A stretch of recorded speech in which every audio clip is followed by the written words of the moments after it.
Ultimamente tem se falado muito em inteligência artificial, mas e a nossa inteligência criativa?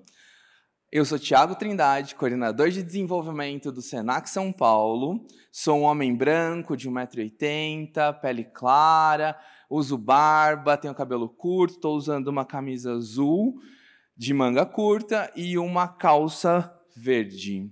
E agora, para falar com a gente, para fazer a palestra para a gente sobre inteligência criativa, ferramentas digitais e inteligência artificial, eu convido o Rodrigo de Magalhães. Ele é professor no Senac Piracicaba há 18 anos, fotógrafo, filmmaker, especialista em cinema pela Belas Artes e marketing pelo Senac. Com foco em narrativas visuais e inteligência artificial, integra tecnologia e arte em seus projetos e palestras, além de dominar ferramentas da Adobe. E é meu amigo, por favor, Rodrigão.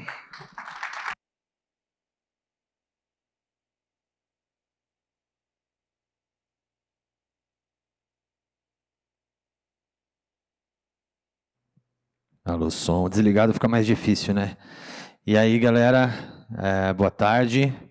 Bom, meu nome é Rodrigo de Magalhães, eu sou um homem branco, de pele clara, barba ruiva, cabelo ruivo escuro e tenho 1,73 m de peito cheio, assim, 1,73 m de altura.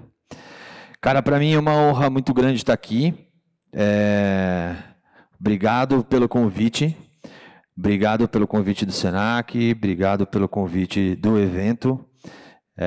Para mim é muito importante mesmo cada um desses eventos, mas esse tem um gostinho especial, assim. E eu vou trazer um pouco para vocês de um universo, de uma grande mistura de várias coisas, assim. E eu acho que o processo criativo é um pouco isso, né? A gente vai misturando, vai misturando, vai misturando e vai chegando num ponto em comum. Eu sou especialista em imagem, eu costumo dizer isso, até vou voltar aqui, porque assim, comecei como designer gráfico, sem nenhuma formação. Depois disso, eu conheci a fotografia, a partir de um estágio que eu fui fazer. E aí, na sequência, obviamente, como o mercado hoje pede, eu acabei tendo que migrar um pouco para o vídeo também, e é meio que impossível hoje não migrar entre outras áreas. E então é uma mistura de várias coisas, né? E aí eu sempre digo que no final das contas eu me tornei um especialista em imagem, seja ela estática, seja ela um vídeo, seja um stop motion, seja totalmente digital, seja foto com digital, enfim, em imagem de alguma forma, né? E aí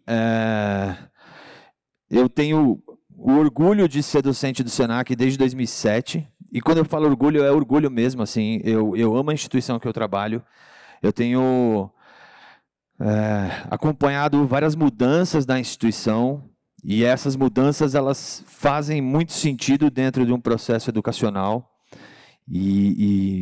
enfim, eu gosto muito de todo esse processo junto e misturado, que para mim faz muito sentido. Além disso, aí pronto, boa, foi? Não foi? Só aqui que foi. Aí, beleza. Eu trabalho como um beta tester, eu não sei quantos de vocês já ouviram falar disso. O beta tester, a galera mais nova geralmente conhece esse nome por jogos e coisas do tipo. E aí eu ouço muitas pessoas falarem assim para mim: putz, Rodrigo, eu não vou fazer atualização do meu pacote Adobe, por exemplo, porque eu vou esperar os problemas começarem a acontecer para que depois eu possa ter a atualização mais perfeita possível. Deixa eu dizer uma coisa para vocês: existe um time gigantesco no mundo todo, com todas as possibilidades que vocês possam imaginar de configuração de máquina, de tipos de aplicações, que fazem esse trabalho. Então, a gente recebe os softwares antes deles serem lançados, e aí cuidado, porque a gente tem as versões beta do Photoshop, do Premiere, que são algumas novidades que estão sendo abertas para o mercado de forma geral, e a gente tem aquilo que dentro do universo Adobe a gente chama de pré-release. Então, é uma versão antes dessa ainda. O que isso significa? Significa que é lançado um recurso novo, esse recurso novo é colocado nessa versão de pré-release, e ele é solto para esse time que tem a obrigação de relatar tudo o que acontece de problemas, o que esses usuários acharam dessa novidade, como esse processo está sendo aplicado. E isso acontece em Mac, em Windows, em Mac com placa de vídeo X, com placa de vídeo Y, Windows a mesma coisa. Então, todo e qualquer problema que possa acontecer, ele é, de certa forma, estruturado ainda nesse time e depois ele é aberto para o público em geral. Então, assim, eu posso dar segurança para vocês que, geralmente, quando os problemas acontecem ou por falta de atualização das placas de vídeo, isso é muito comum. Então, saiu a versão nova do Photoshop, mas não saiu a versão nova ainda da placa de vídeo, do driver da placa de vídeo. Então, às vezes, a gente tem que esperar um pouquinho para esse driver ser lançado no mercado também e a gente poder atualizar. Mas o software ele já é mega testado por vários profissionais que estão colocando ele à prova, estressando o processo para que isso venha para vocês da melhor forma possível. Além disso, eu sou certificado Adobe por Photoshop, faz aí um mês, praticamente, da minha atualização, da certificação.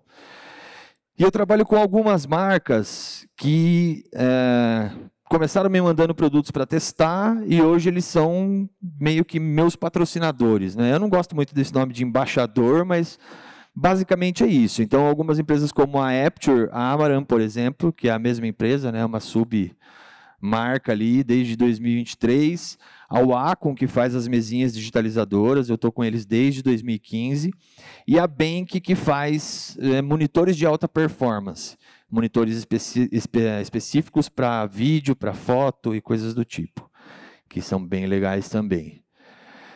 Então, aqui as marcas que muito provavelmente muitos de vocês já conheçam. E aí,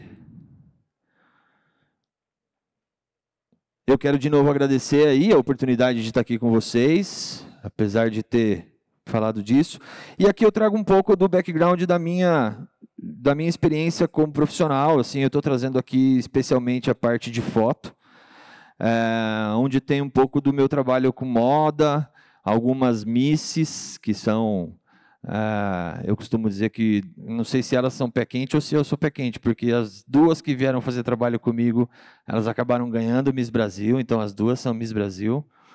Uma está indo agora defender o universo, aqui um pouco de trabalho de tratamento de pele, aqui também. Alguns trabalhos mais antigos, outros mais novos, algumas campanhas de moda, muito trabalho de portfólio de modelo também, que isso é bastante comum de chegar no estúdio. Aí, isso é uma campanha para uma marca chamada Arte Sacra, aqui para uma outra marca de roupa.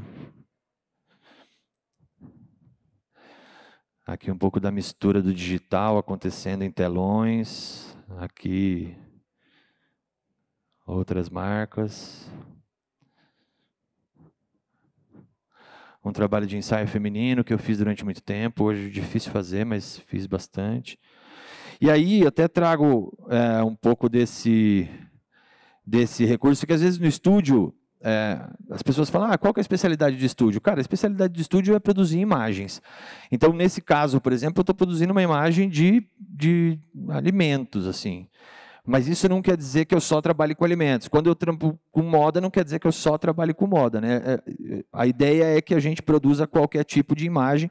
Lógico que tem imagens que a gente vai ter um pouco mais de afinidade e outras que a gente vai ter um pouco menos, mas de forma geral. Aqui um pouco de algumas campanhas publicitárias assim que foram de forma nacional. Algumas pessoas devem conhecer quem é essa pessoa. Os mais velhos geralmente conhecem, assim, os mais novos, quem é essa senhora?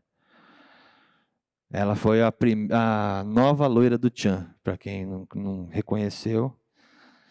Então a galera mais nova não vai saber quem é a nova loira do Tchan, mas a galera mais velha sabe. Essa é de uma marca chamada Infinity Pharma, o produto Biozil. Aqui um produto mais conhecido, que é os celulares Motorola. Nesse caso específico, e isso é uma outra coisa que o estúdio faz também. Eu não só faço campanhas que eu tenho que fazer tudo, ou seja, pré-produzir, produzir e pós-produzir.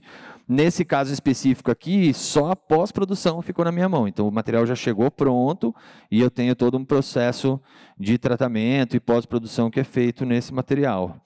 Esse material foi um desafio muito grande, porque ele foi feito todo em um processo de hiperfoco, onde são feitas várias fotos para conseguir o foco perfeito no produto.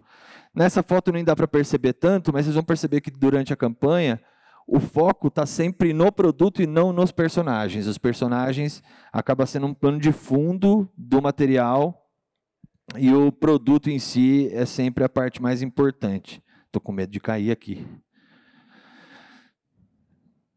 Então, esse foi um trabalho que razoavelmente foi um desafio, mas foi tranquilo de fazer com relação ao tratamento, porque o trabalho foi muito bem fotografado, assim, e isso ajuda muito.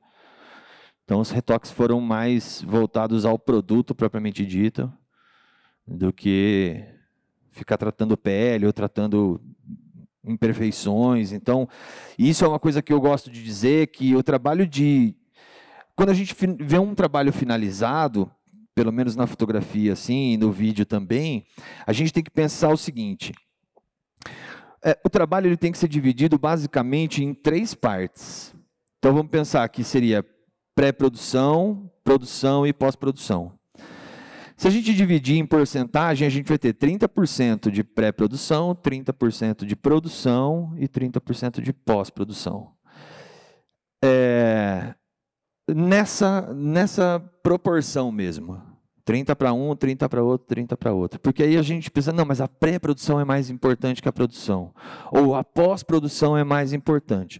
Quando você consegue equilibrar esse processo de uma forma interessante, você vai perceber que quanto melhor feita a pré-produção, menos trabalho você vai ter na produção e na pós-produção.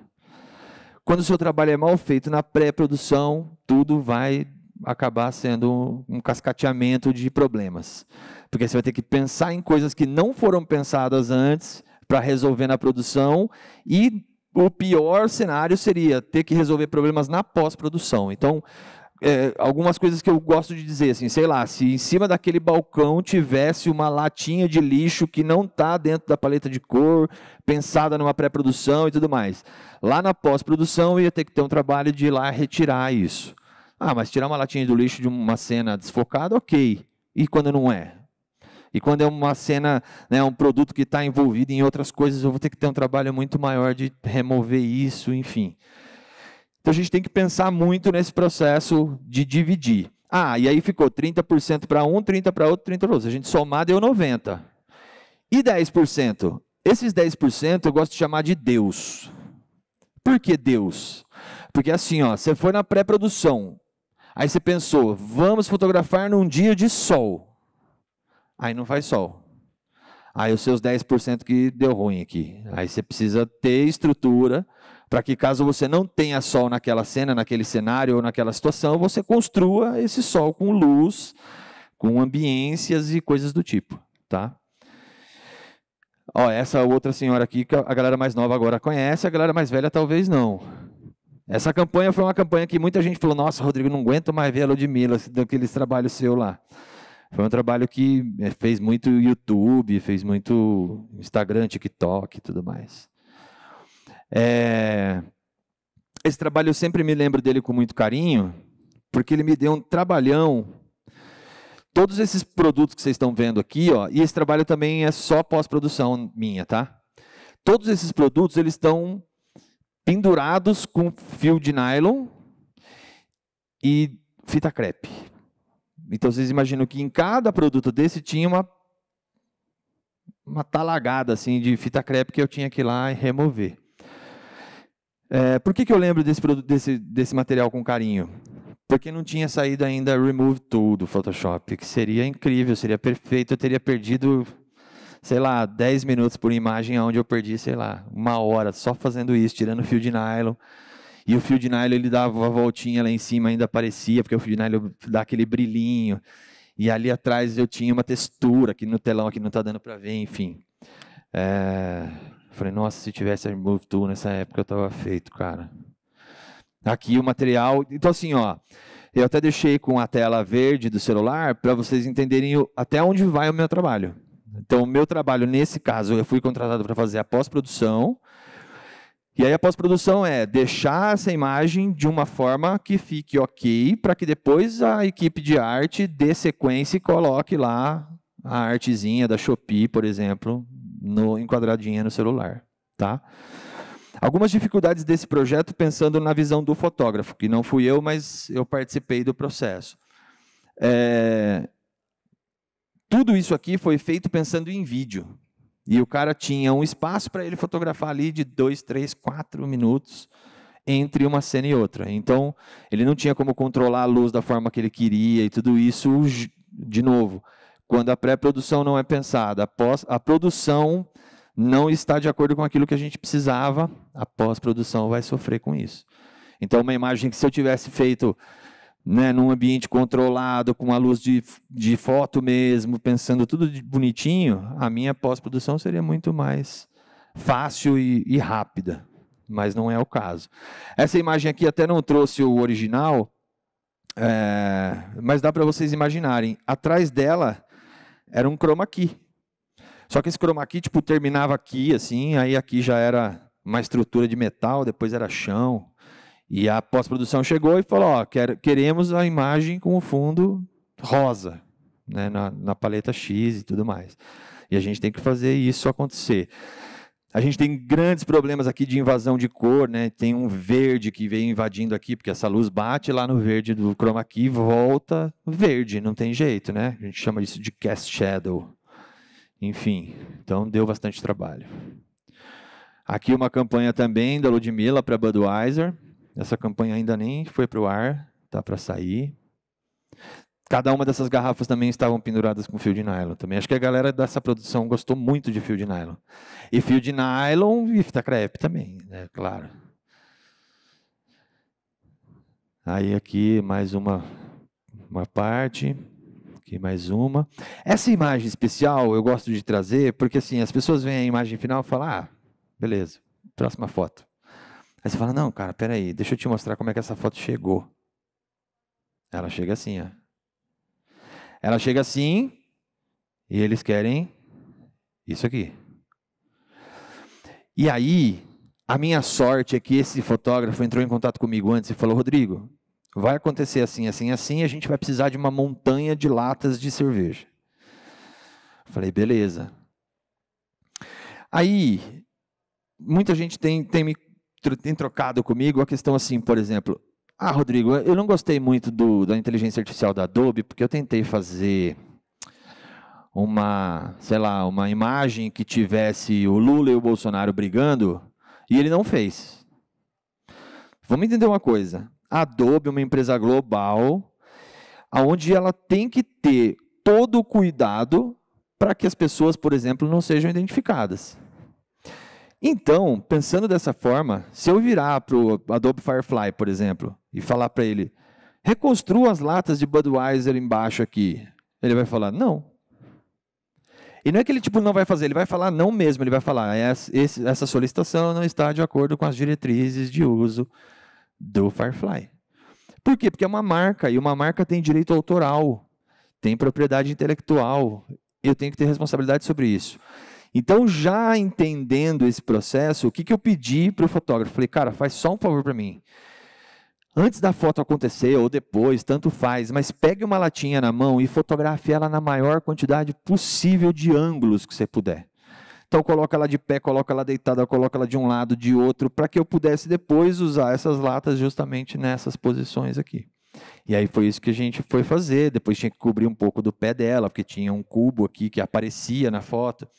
Enfim, também não é fácil fazer uma pilha dessa no processo de produção, que essas latas todas estão vazias. Então, você imagina empilhar isso aqui tudo e deixar isso empilhado com lata vazia. Mano, não fica. A hora que você está terminando lá, desmonta tudo, sabe? Aí começa de novo e tal. Então, não dá para falar, a produção pisou na bola, né? Também os caras têm tempo, têm cachê de personalidades acontecendo, isso às vezes é complicado. Mas é isso, a imagem chega desse jeito. Esse é um outro trabalho, que isso também é uma coisa legal de pensar, porque nem sempre o trabalho é feito por uma pessoa só, né? Esses trabalhos, por exemplo, da Ludmilla, o cara fotografou, eu posso produzir, depois teve a galera da direção de arte fazendo outros trabalhos e tudo mais. E esse trabalho aqui, por baixo, assim, tinha umas 11 pessoas trabalhando. A minha obrigação nesse projeto, e foi um super desafio, porque eu nunca tinha feito isso, foi fazer a direção de fotografia, só que tudo que vocês estão vendo aqui, não o cenário, tá? Mas o caminhão em si é 3D. E eu nunca tinha sido um diretor de fotografia de 3D. Falei, cara, como é que eu vou fazer isso? E aí é muito legal, porque aí eu começo a pensar assim, não, eu vou simular lá no ambiente 3D o meu estúdio. E aí às vezes eu falava para o cara assim, cara, não, vamos colocar uma luz aqui para iluminar esse canto. Só que eu não quero que essa luz contamine aqui o baú. Então faz assim, ó, põe uma tapadeira aqui. Aí ele falava, não, Rodrigo, é só eu falar para ele que essa luz só vai usar aqui, não vai usar aqui. Eu falei, putz, verdade, né? Bem mais fácil, né? Então, foi um desafio nesse sentido, mas eu aprendi demais, assim, e aí a gente tinha que fazer. Então, o céu, por exemplo, foi fotografado por um fotógrafo, assim como toda a ambiência né, esse céu não é daqui, que não é daqui, que não é daqui, nada é daqui, é tudo um monte de imagem feita em fusão. Aqui é a mesma coisa, muita coisa de banco de imagem também, licenciada, obviamente. Essa imagem deu muito trabalho. Ela nem é tão impactante assim, mas deu trabalho, cara, deu muito trabalho. Para deixar essa textura do jeito que parecendo, né, uma lona mesmo e tal, foi complexo. Aqui um pouco da parte interna, que também foi um desafio grande, porque a gente tinha que evidenciar cada uma das linhas. Então, pensa, alguém desenhou esse painel de uma forma pensada, de uma forma estruturada. E aí eu com o meu processo de direção de fotografia, posso ir lá e acabar com tudo isso. Porque se eu não mostro a linha da maneira como é e tudo mais, eu estou acabando com o trabalho de outro profissional que também é um designer, né? Então, a gente tem que tomar muito cuidado com isso. Essa imagem eu gosto de trazer porque, assim, isso aqui é o resultado. Mas quando eu comecei a trabalhar, ela aparece assim para mim, ó. Aí, tipo, eu cheguei lá e falei, vai, agora ilumina aí para nós. Aí eu falei, mas iluminar o quê, mano? Tá faltando alguma coisa aqui, né? Que é a parte do material, né? Que aí é um outro profissional que faz isso. Só que eu estou fazendo a iluminação antes. Então, o que a gente tinha que fazer? A gente tinha que trazer alguns materiais de proposta para depois o outro profissional trabalhar isso. Então, enfim, a gente trabalha meio no escuro, assim. Literalmente. E aí, toda vez que eu penso em trazer esses conceitos e esses conteúdos, eu começo a partir de uma pergunta, assim. E a pergunta que eu faço é justamente essa. O que é que a gente precisa para ter uma foto boa? A primeira coisa é pensar nesse processo de pré-produção, produção e pós-produção. Acho que esse processo ele tem que ser pensado sempre, né? Mas, além disso, a gente tem que pensar, e principalmente designers, principalmente de alguns poucos anos para cá, a gente tem sido muito bombardeado com modelos prontos, assim. Então, tipo, e é isso que faz alguns softwares serem o que são, assim, né? E de verdade, eu não estou fazendo uma crítica especialmente ao Canva, estou fazendo uma crítica como o Canva é usado e como é a proposta de algumas pessoas que usam o Canva. Porque o Canva ele pode ser uma super ferramenta, ele é só uma ferramenta, mas a partir do momento que a gente só pensa nele como modelos prontos, para a partir dos modelos fazer uma nova roupagem para esse modelo e aí usar esse modelo, isso talvez não faça muito sentido. Mas aí, de novo a pergunta, né? Como é que a gente faz para ter uma foto boa? Eu acho que a gente tem que dar um passo atrás e começar a pensar em referências. E isso está dentro do processo de pré-produção. Rodrigo, beleza, referência, eu vou lá no Google, começo a digitar as informações que eu acho que tem a ver e começo a buscar isso. Tá, e aí como é que você compila essas informações? Bom, eu posso compilar isso dentro de um moodboard. Esse aqui é um moodboard bem de exemplo, assim, tá, galera? Bem subjetivo, assim. Então, a paleta de cor, a ambiência que eu quero causar nas imagens, quais são os elementos que fazem sentido e tudo mais. Mas ele não necessariamente precisa ser desse tamanhinho, ele pode ser grande, complexo, cheio de partes, e a gente vai dividindo isso em, né, meio que explodindo isso em várias partes, né? E aí, quando a gente fala em moodboard, uma das possibilidades que a gente tem é um cara chamado Pinterest. E eu não estou falando para você fazer pesquisa no Pinterest. Eu estou falando para você usar o Pinterest como uma proposta naquilo que ele realmente foi pensado. E o Pinterest ele foi pensado como modelo de moodboard. Então, quando você entra nos seus painéis, o que você tem é a possibilidade de colocar em pastas as suas referências. E muitas vezes eu uso o Pinterest, por quê? Porque o Pinterest é meio que quase todo mundo tem, sabe assim? Todo mundo tem uma conta no Pinterest. Então, se eu vou trabalhar, por exemplo, fazendo uma campanha para a Afrochic, que é uma marca, eu posso compartilhar isso com a maquiadora, eu posso compartilhar isso com o pessoal do cabelo, eu posso compartilhar isso com a produção de moda, eu posso compartilhar isso com a produção de adereços e tudo mais. E aí tem um papel importante que é entender que cada um desses profissionais que são especialistas nas suas áreas podem trazer muito para o projeto. Então, dificilmente, mesmo que eu esteja dirigindo todo o processo de pré-produção, de produção e de pós, eu vou falar assim, ó, eu quero um cabelo assim. Por quê? Porque isso eu estou eu estou limitando o processo criativo. Então, quando eu chamo alguém para trabalhar comigo, eu falo, cara, ó, a pegada da campanha é mais ou menos essa. Esse aqui é o briefing do cliente, é isso que eles estão querendo. As referências que o cliente me trouxe são mais ou menos essa. O que você pensa disso? Maquiagem, o que você pensa disso? Adereço, o que você pensa disso? Ah, a gente pode trazer uma pegada anos 20, futurística, sei lá, se quer que isso é possível. Massa.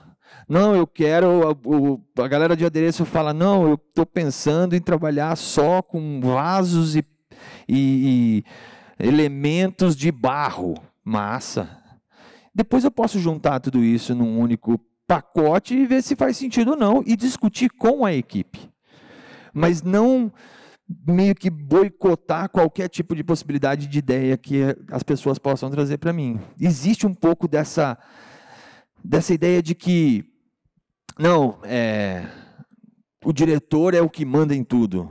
Mas se ele mandar tudo sozinho, o projeto vai ser só da cabeça dele, e a gente perde muito com isso. É legal a gente abrir e ampliar esse horizonte para conseguir coisas mais legais. Aqui, eu estou trazendo, é só o Behance. Quem conhece o Behance aqui? Levanta a mão aí. Pô, todo mundo praticamente. Tá. O Behance é uma rede social adquirida pela Adobe há alguns anos, e é uma rede social específica para criativos. Então imagina que é um Pinterest, só que quem está lá dentro são os criativos. Então isso é muito legal. Primeiro, porque aqui é uma maneira de você expor o seu trabalho. Você pode estar fazendo esse trabalho em equipe, você pode ir linkando essas pessoas, e essas pessoas vão estar dentro do mesmo trabalho com você. Você pode colocar ali quais são os softwares que foram usados, então essa ferramenta ela já traz os softwares, lógico que ela vai dar preferência, porque a plataforma é da Adobe, então ela vai dar preferência aos softwares da Adobe, mas então você coloca lá, para fazer essa imagem eu usei Photoshop, vai ter o íconezinho do Photoshop, vai ter o íconezinho do Lightroom, vai ter o íconezinho do Illustrator e assim por diante.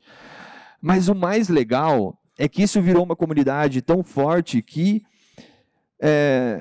eu acho que 90% dos trabalhos que eu já fiz, que são de fora do Brasil, vieram a partir do Behance. Então, o Behance pode ser uma plataforma de venda, inclusive. Basta você pensar de como você se apresenta na plataforma. E aí isso acaba virando um problema. Não sei quantos de vocês têm essa dificuldade, mas toda vez que eu tenho que fazer alguma coisa para mim, eu sou o meu pior cliente, cara. Eu sou o meu cliente mais chato de todos, porque nada do que eu faço eu gosto. Aí eu olho e falo, mas não é isso ainda. Vou fazer de novo. Mas não é isso ainda. Enfim, porque tem muita emoção envolvida, né? Você quer explorar coisas que às vezes nem é tão possível assim. Mas enfim, é possível vender trabalhos no Behance. Mais legal ainda é quando a gente recebe em libras, em euros, aí fica mais interessante. Agora o dólar também está bem bacana para receber. Não para comprar nada, mas para receber está bacana. Cara, por que você está pulando, meu irmão? Não é para você pular. Como você define as cores do seu projeto? Então, o que eu estou tentando aqui é destrinchar o processo criativo, assim, né? E aí a gente tem várias ferramentas para isso. Nesse caso aqui eu estou trazendo o Adobe Color, que é uma outra ferramenta da Adobe, que traz justamente o processo de pesquisa e o processo de entendimento de como você pode usar as cores. Eu, particularmente, sou péssimo para fazer combinação de cores, então eu vou a partir da estrutura correta, que é olhar numericamente as imagens, entender que às vezes eu posso alterar tom, às vezes eu posso alterar matiz, às vezes eu posso alterar saturação e conseguir uma harmonia de cor interessante. Se eu for combinar no olho, eu tenho muita dificuldade. Então, a ferramenta Adobe Color me traz N possibilidades nesse sentido. Eu até vou abrir aqui para vocês, para a gente ver algumas coisas juntos. Cadê? Está aqui. O meu... Só porque eu falei não está aberto. Deixa eu acessar a internet. Todo mundo usa Adobe Color aqui? Sim? Bacana. Muito bom. Aí toda vez que eu pergunto isso, todo mundo fala, não, eu uso, cara, massa. Aí eu mostro umas coisas, a galera fala, nossa, eu nunca tinha visto isso. Adobe Color.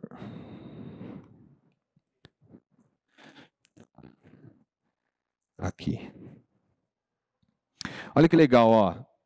Adobe Color nada mais é do que uma plataforma em cima da famosa roda de cores, onde a gente tem exatamente o processo de HSL que a gente vê dentro do Photoshop, por exemplo, né? Que é o Hue, o Saturation e o Lightness, ou o Brightness, depende do que você usa de plataforma. Mas basicamente é isso. Então ele me traz aqui a possibilidade de eu quero mexer aqui, eu quero trabalhar, sei lá, vou colocar aqui personalizado. Eu quero essa cor com essa aqui, depois com essa aqui. E aí, ó, vai ficando uma coisa esquisita, né? Vai ficando uma bagunça, assim, ó. Qual é a proposta aqui? Cara, escolhe uma cor. Se for o caso, né? Escolhe uma cor. Então, eu vou escolher esse vermelho aqui. A partir desse vermelho, quais são as possibilidades de harmonia de cor que eu tenho? Então, eu tenho lá, ó, análogo, monocromático, tríade, complementar, dividir complementar, quadrado, composto e assim por diante. Então, se eu vier aqui e falar para ele, ó, análogo, são cores vizinhas no círculo cromático. Ele fez para mim uma harmonia de cor. Eu posso gostar ou não e posso seguir adiante. Uma combinação de cor que é sempre muito usado, antes dessa aí, monocromático, olha lá. Então, são todas as cores alinhadas no mesmo tom, na mesma matiz. Putz, e se eu usar, sei lá, tríade, ele vai dividir em 3 partes, tá vendo? Isso é muito legal, inclusive, para você começar a entender por que chama tríade, por que chama complementar, por que chama análogo. Por conta dessa maneira como é estruturada aí a harmonia das cores. Uma das mais usadas, e talvez a mais fácil de ser usada, que o cinema, inclusive, usa demais, são as complementares, né? Onde você tem a oposição das cores no círculo cromático. E muita gente critica esse processo, fala assim, mas é uma harmonia de cor muito pobre, a gente precisa enriquecer esse processo com mais cores e tudo mais. E aí você fala assim, cara, mas espera aí, a gente tem grandes exemplos no cinema, por exemplo, de grandes diretores de fotografia usando isso com muita maestria.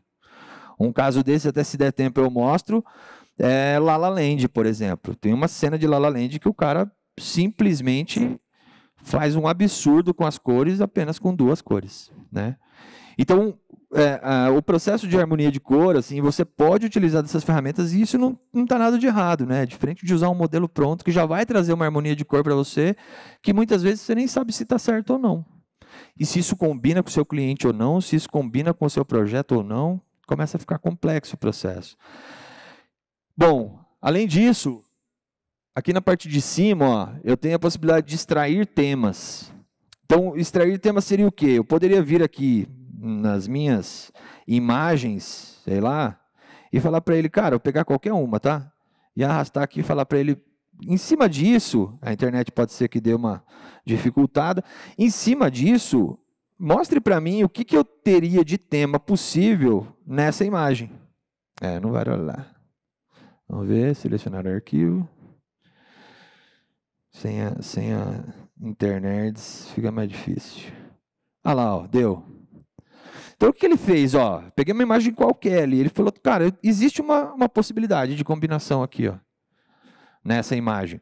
Agora, pode ser que você pegue uma imagem ruim também para ter uma referência, que já esteja sem uma ideia de harmonia de cor pensada.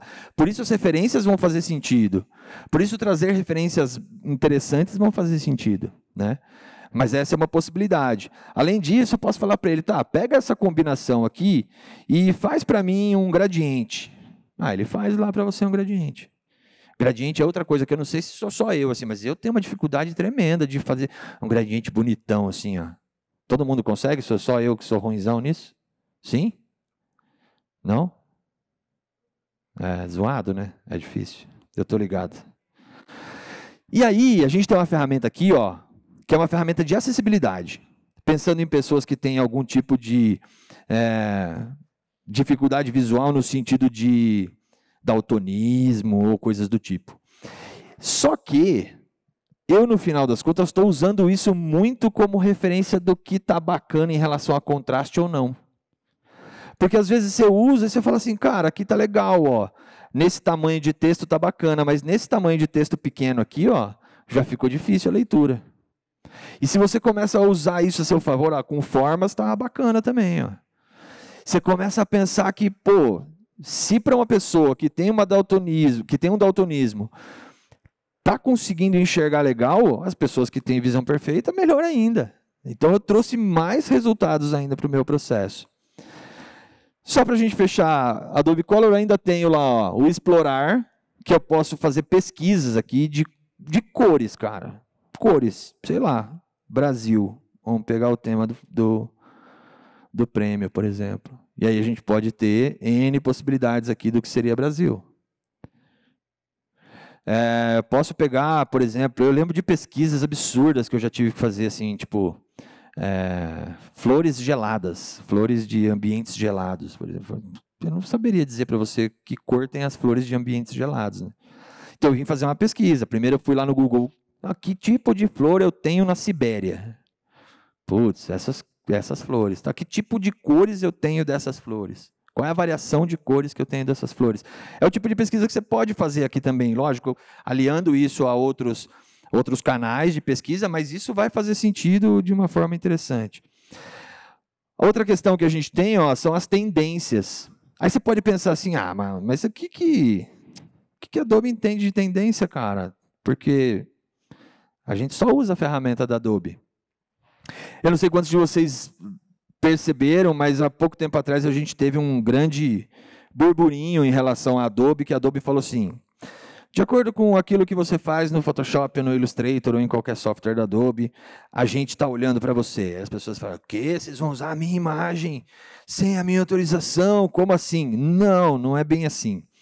Na verdade, a Adobe, durante muitos anos, e não é de agora isso, está olhando para cada um dos processos que vocês fazem. Então, se você abre o Photoshop e a primeira ferramenta que você seleciona é uma Pen Tool, isso é um registro.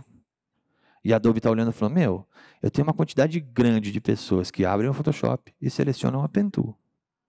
Eu tenho uma quantidade grande de pessoas que abrem uma imagem e importam outra imagem. Isso está sendo mensurado, e isso é uma informação extremamente importante para a Adobe, porque ela está entendendo como o usuário usa a ferramenta. E todo o processo de desenvolvimento de novas ferramentas é pensando nisso. Então, quando sai uma Remove Tool, por exemplo, é pensando nisso. Fala, todo mundo vai lá com a Healing Brush e fica lá apagando pau, bem na beiradinha da roupa, na beiradinha do cabelo, para tirar. Todo mundo abre uma imagem, tem que tirar cabo ou fio na rua. Vamos criar uma ferramenta que já faz isso automático. Pronto. Né? Então, é a partir dessas situações. E aí, muito do que se tem dentro do Behance, dentro do Photoshop e assim por diante, é levado em consideração para eles montarem esse processo de tendência. Então, quando você está olhando aqui tendência de moda, por exemplo, tendência de design gráfico, de ilustração, UX, UI, arquitetura, cara, você tem um universo gigantesco aqui. Ó. Eu só estou vendo os tópicos, eu poderia entrar aqui nos jogos, por exemplo, e ver muito mais coisa. O laboratório, que é uma parte nova, onde a gente pode pegar uma imagem e pedir para que o próprio Adobe Color faça o processo de recolorir essa imagem, que é algo bem legal também. Não vou fazer isso porque vai demorar muito para carregar. E a biblioteca. A biblioteca é uma parte que também as pessoas falam, não, mas isso aí nem uso, tal, não faz muito sentido. O grande lance eu vou dar um exemplo para vocês e aí acho que eu consigo mostrar ao vivo. Lembra que a gente criou uma paleta lá? E aí eu coloquei lá, se não me engano, estava em composto. Não foi composto, foi complementar. Sei lá, vou pegar uma combinação aqui, ó. Aí eu fiz essa combinação. Aí eu olhei para essa combinação e falei, cara, legal isso para tal projeto, para tal cliente, para tal situação. Eu quero usar isso aqui. O que eu posso fazer? Que as pessoas geralmente fazem, abrem aqui, ó, e falam, beleza, então agora eu vou copiar o hexadecimal, ou copiar o RGB, ou qualquer modo de cor que esteja disponível aqui, vou levar isso lá para o Photoshop e vou fazer os quadradinhos, ou no Illustrator, a galera faz muito isso, né? Faz os quadradinhos no Illustrator, coloca a paleta de cor lá. Só que, se liga, eu posso salvar isso aqui, ó. Então eu vou colocar aqui, ó, ADB. Beleza? Aí aqui eu vou colocar cor X. Eu vou publicar esse tema, sim ou não? Não, eu quero isso só dentro da minha estrutura. Quando eu ponho isso aqui em salvar, o que vai acontecer? Ele vai mandar isso para dentro de uma biblioteca. Olha lá, foi salvo o tema. Olha que louco. Já? 2 minutos? Quando eu abro o Photoshop, vou abrir qualquer imagem aqui, sei lá, vou abrir essa aqui. Se eu abrir aqui as minhas bibliotecas, isso já vai estar disponível para mim. É uma questão de tempo, de atualização, de subir a informação. Não é essa.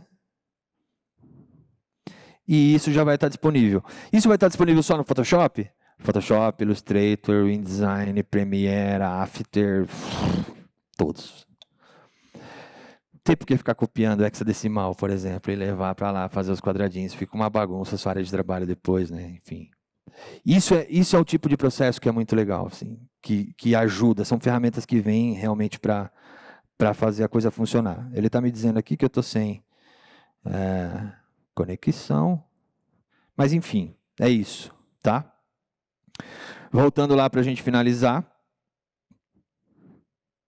Então, aqui você pode ir fazendo as suas bibliotecas e separando isso por clientes, separando isso por tipo de projeto, enfim, você faz a sua organização da maneira como você bem entender.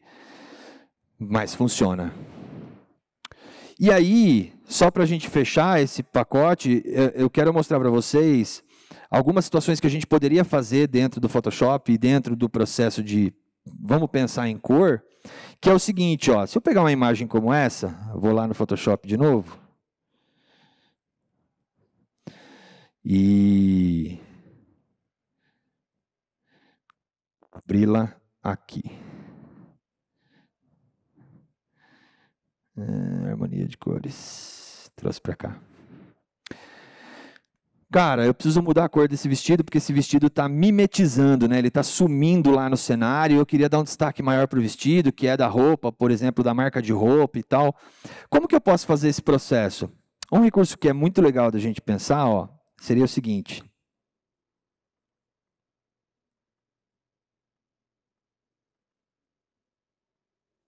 Eu vou duplicar essa camada. E aí, a partir da duplicata dessa camada, eu vou pedir para que ele faça o seguinte. Eu vou usar um filtro que ele é um desfoque. Só que ele é um desfoque diferente. Ele é um desfoque que ele vai desfocar tanto essa imagem, que na verdade o que ele vai fazer é tirar uma média das cores da minha imagem. Olha que legal. Eu venho aqui no menu Blur, e dentro de Blur eu tenho um cara chamado Average. quando eu aciono o average, o que ele fez? Ele pegou todos os pixels e calculou a média de cor mais predominante dessa imagem. Se eu estou pensando num processo de cores compostas, de cores opostas no círculo cromático, qual seria uma possibilidade que eu tenho? Seria a possibilidade de, por exemplo, copiar essa cor com conta-gotas. Feito isso, eu posso até apagar essa camada, não teria problema. E aí, lá no meu seletor de cores, que é outra coisa que a galera olha, e não dá muita atenção para isso aqui. Cara, mas isso aqui, ó, você tem 1 milhão de possibilidades. Primeira ideia é que daqui para cá, de forma horizontal, você tem a saturação. Daqui para cá, de forma vertical, você tem o brilho. Perfeito. Pensando dessa forma, a gente tem o H, o S e o B, que é um modo de cor. Aqui eu tenho o R, o G e o B. Se eu alterar aqui, vai mudar aqui também. Se eu alterar aqui, vai mudar aqui também. E depois aqui, ó, eu tenho um cara chamado LAB, que é um modo que alguns softwares trabalham como base, como, por exemplo, o ACR, que é o Adobe Camera Raw, que é um plugin que está dentro do Photoshop, o próprio Lightroom e assim por diante. Se isso aqui é informação de um canal de luz e 2 canais de cor, olha que legal. Se eu pegar o valor que está aqui, que no caso é -7, e inverter, ou seja, +7, e o valor que está 7, eu coloco -7, eu tenho exatamente a cor oposta. Se eu criar aqui uma camada de Solid Color, ele vai me dar exatamente a cor oposta. Eu posso pegar essa cor que para vocês está bem cinza, mas para mim está bem uva ali, e pintar o vestido, que eu vou ter o resultado perfeito, com relação a cores opostas no círculo cromático. É diferente, por exemplo, de eu só pegar essa cor e dar um Ctrl I aqui, ó. É uma corzinha diferente, ela fica um pouco mais clara, porque ele está invertendo também o canal de luz. Lá no LAB eu estou invertendo só os 2 canais de cor, então eu não altero luz. Então eu já conseguiria ter um resultado muito melhor. É um pouco isso que eu queria trazer para vocês, de como a gente pode pensar o processo de pré-produção e depois levar isso para o processo de pós-produção de uma forma pensada e estruturada. Isso é o que começa a fazer sentido quando a gente pensa lá, mas espera aí, e a cor do vestido? Putz, eu não tenho a cor do vestido. Tá, mas se eu pensar no processo de oposição de cor e tudo mais, eu consigo chegar num resultado legal. Não é simplesmente trocar a cor do vestido porque é legal trocar a cor do vestido no Photoshop. É trocar a cor do vestido com algo que faça sentido para que isso tenha uma harmonia interessante na sua imagem. Faz sentido? Beleza? Deu muito sono? Não, tá bom. Então tá bom. Obrigado. Valeu, Ti.